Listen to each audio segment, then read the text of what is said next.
4월 21일 금요일 새벽기도 하나님께 함께 예배드리겠습니다. 우리 사도신경하심으로 신앙을 고백하도록 하겠습니다.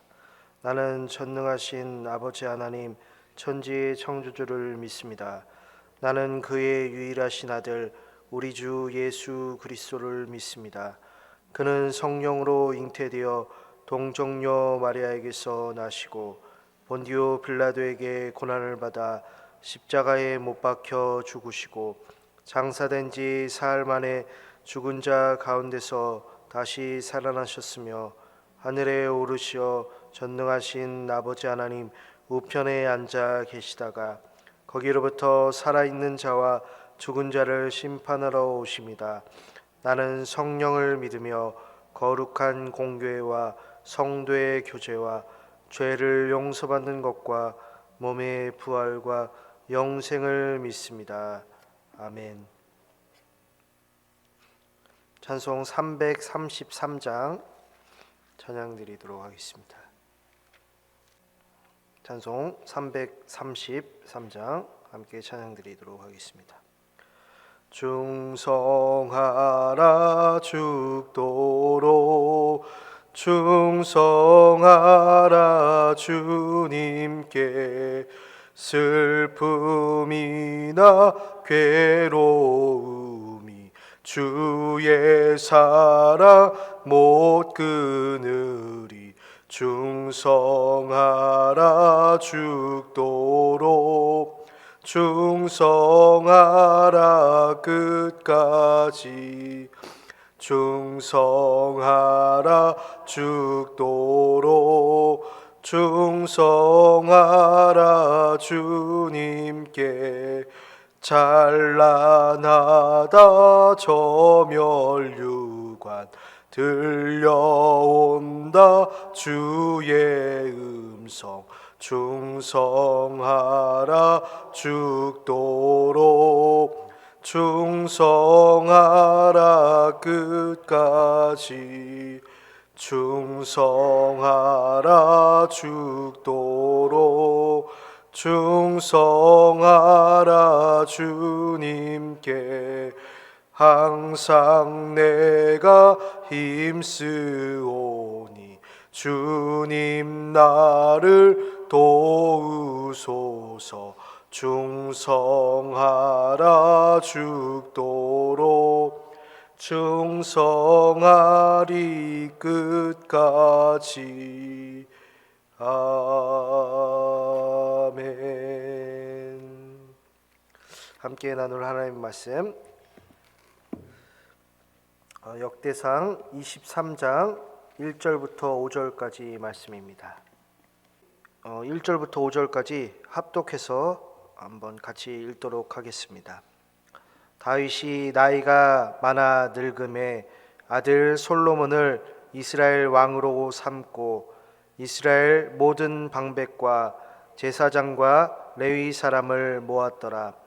레위 사람은 30세 이상으로 계수하니 모든 남자의 수가 3만 8천 명인데 그 중에 2만 4천 명은 여호와의 성전의 일을 보살피는 자요 6천 명은 관원과 재판관이요 4천 명은 문지기요 4천 명은 그가 여호와께 찬송을 드리기 위하여 만든 악기로 찬송하는 자들이라. 아멘. 우리는 살면서 이제 미래 노후를 생각하곤 하는데요. 우리가 어떻게 살 것인가, 젊을 때나 또는 나이가 들었을 때나 이렇게 살아가는 문제는 중대한 계획이 되죠. 그래서 사람은 어떻게 살 것인가를 통해서 자신을 그리고 자신의 모든 것을 드러내기도 하죠. 그러므로 우리는 이렇게 다짐을 하죠. 취해지지 말자. 그리고 멋지고 아름다운 인생을 살자라고 말이죠.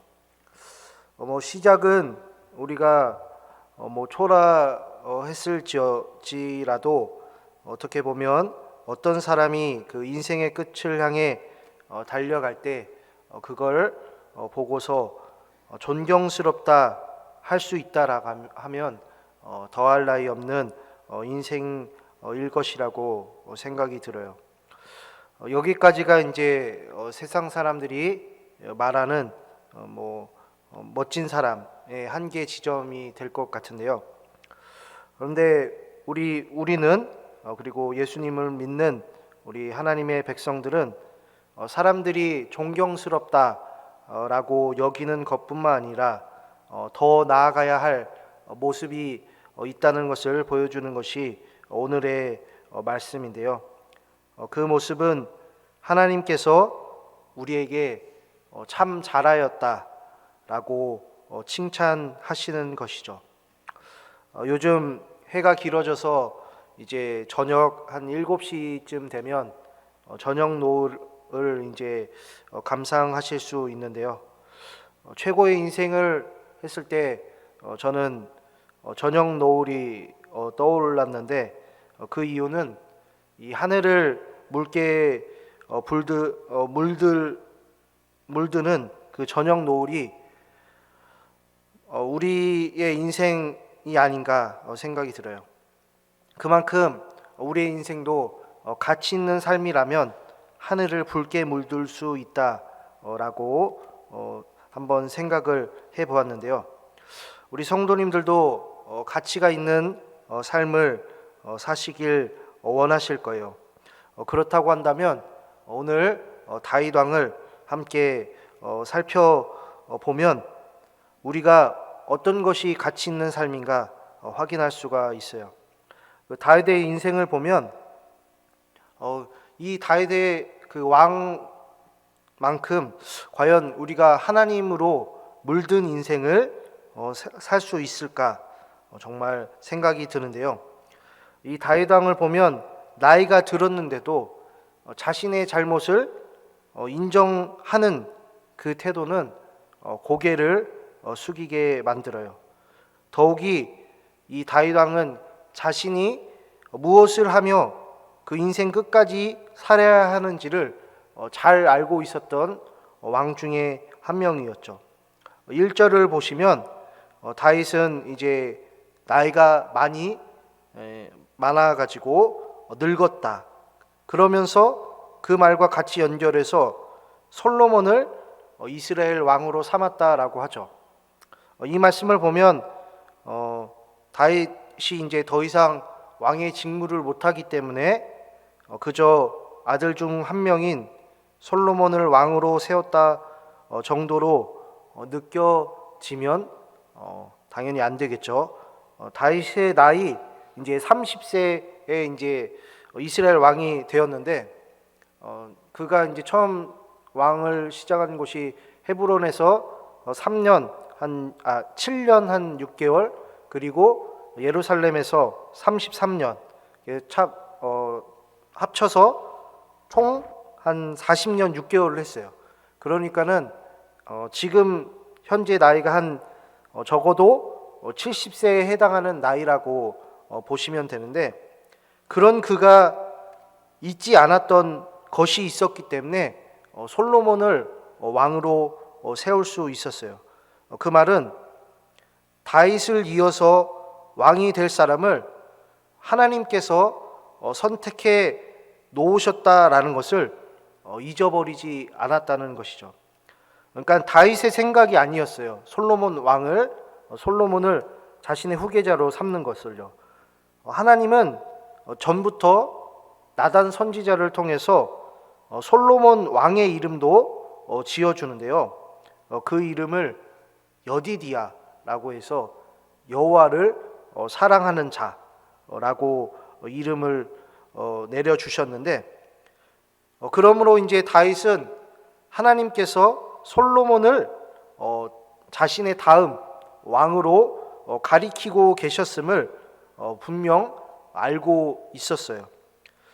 그게 언제까지냐면 자신이 지금 나이가 많아 늙을 때까지도 그것을 기억하고 있는 것을 알 수가 있어요. 우리가 우리라고 하면 안 되죠, 성도님들. 우리 성도님들이 나이가 이제 드셔서 몸이 많이 지셨을 거라고 생각이 들어요. 저도 물론 이제 나이가 더 먹으면 먹을수록 약해지겠죠.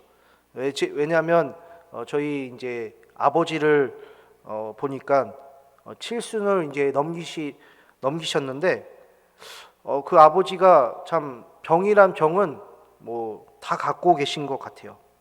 그리고 어머니도 그러시더라고요. 그래서 저한테 뭐 전화 통화할 때 이런 말씀을 하세요. 너도 나이를 먹어봐라. 아파야 정상이다. 네, 이렇게 말씀을 하시더라고요.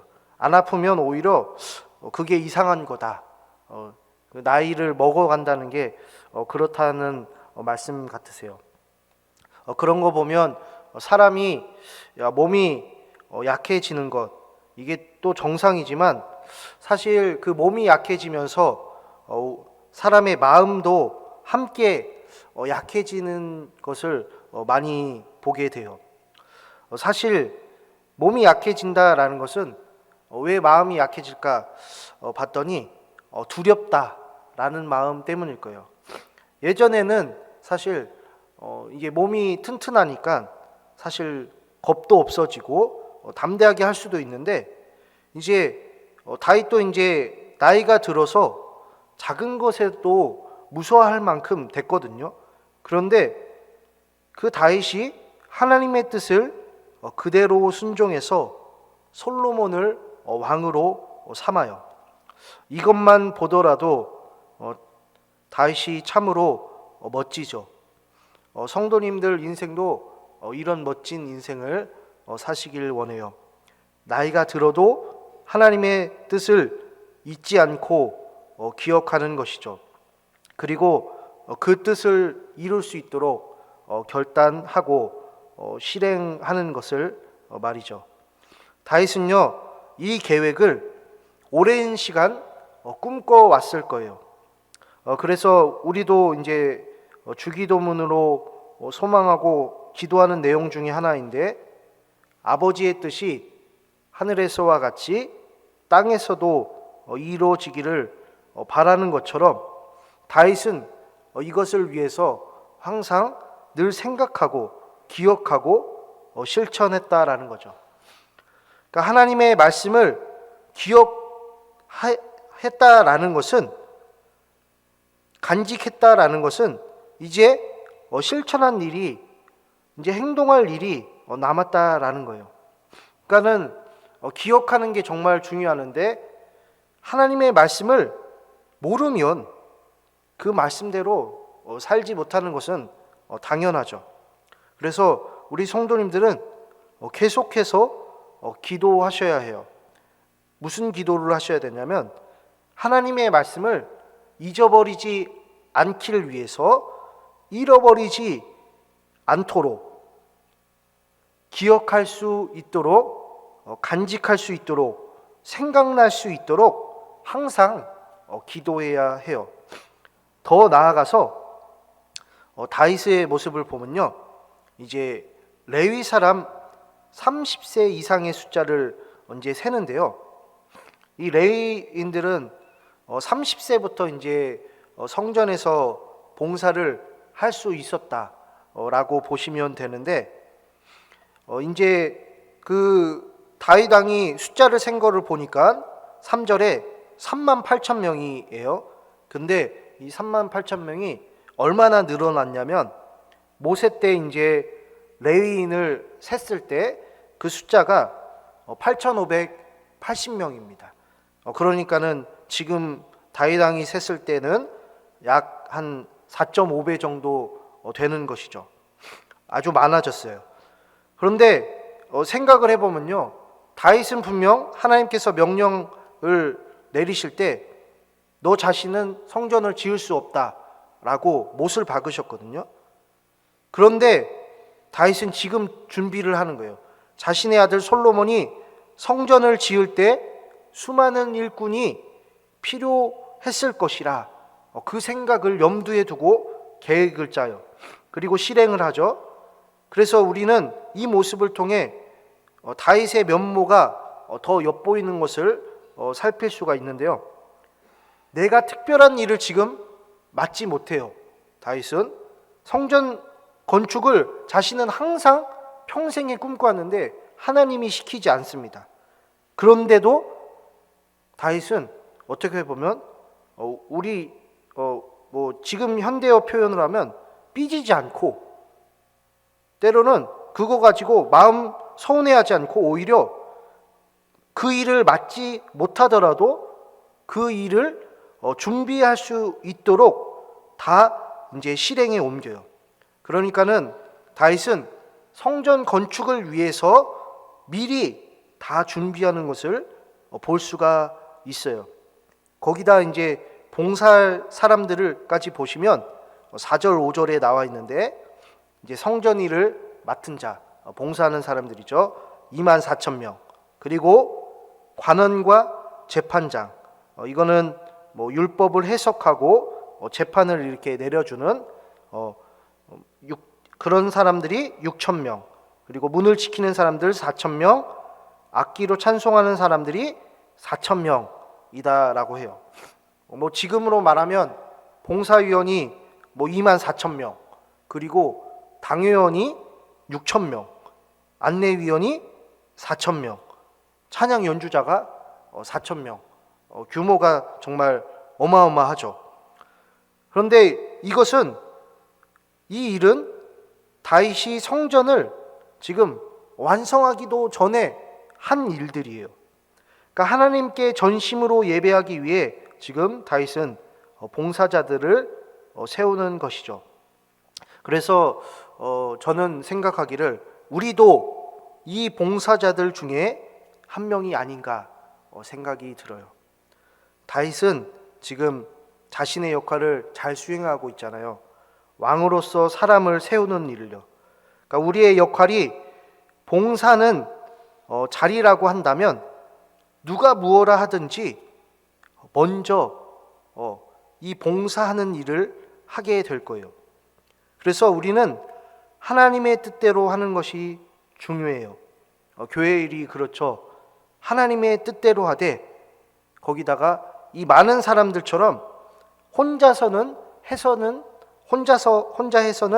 안 된다라는 것을요. 그리고 또한 하나님께서도 우리를 결코 혼자서 일하도록 두시지 않는다는 것을 알 수가 있어요. 반드시 하나님께서는 교회 일을 하실 때 사람을 붙여 주신다라는 것을요. 그래서 우리가 오늘 구해야 할 것은 총 두 가지예요. 우리가 하나님의 뜻을 잘 기억해서 그대로 순종하는 것을 위해 기도해야 해요. 그리고 두 번째로 우리가 하나님의 교회를 위해 이제 봉사하게 될 때 함께 일할 일꾼들을 붙여주시길 위해서 함께 날마다 기도해야 해요. 왜냐하면 우리는 혼자 하면 꼭 사단이 나더라고요. 사고 나고 탈이 나더라고요. 그래서 하나님의 교회는 우리 성도님들이니까 함께 일하는 것이 바로 하나님의 뜻이에요. 그래서 성도님들, 우리 함께 서로 일함으로써 정말 하나님이 보시기에 참으로 아름다운 노을 같은 인생을 사시길 간절히 원해요. 함께 기도하겠습니다. 하나님, 오늘도 다윗 왕을 통해서 우리가 구해야 할 것을 가르쳐 주시니 참으로 감사합니다.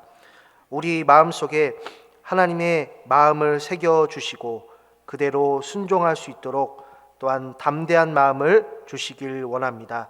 또한 우리가 끝까지 하나님의 교회를 위해 봉사할 때, 또한 기도할 때 우리와 함께 일할 동역자들을 계속 붙여주시고, 또한 그 일을 통해서 하나님이 보시기에 아름다운 삶을 살 수 있도록 하나님이 은혜를 베풀어 주옵소서. 예수 그리스도의 이름으로 기도합니다. 아멘. 하늘에 계신 우리 아버지의 이름을 거룩하게 하시며 아버지의 나라가 오게 하시며 아버지의 뜻이 하늘에서와 같이 땅에서도 이루어지게 하소서. 오늘 우리에게 일용할 양식을 주시고 우리가 우리에게 잘못한 사람을 용서하여 준 것 같이 우리 죄를 용서하여 주시고 우리를 시험에 빠지지 않게 하시고 악에서 구하소서. 나라와 권능과 영광이 영원히 아버지의 것입니다. 아멘. 이 새벽에 함께 기도할 때 우리 성도님들과 그 가정에 하나님의 은혜가 충만하기를 위해서, 목사님과 그 가정의 은혜를 위해서, 그리고 우리 교회 각 기관, 각 구역, 또한 세계 선교위에 특별히 앞으로 있을 우리 은퇴 및 임직 예배를 위해, 그리고 세계 선교와 개인 기도 제목 놓고 함께 기도로 나아가도록 하겠습니다.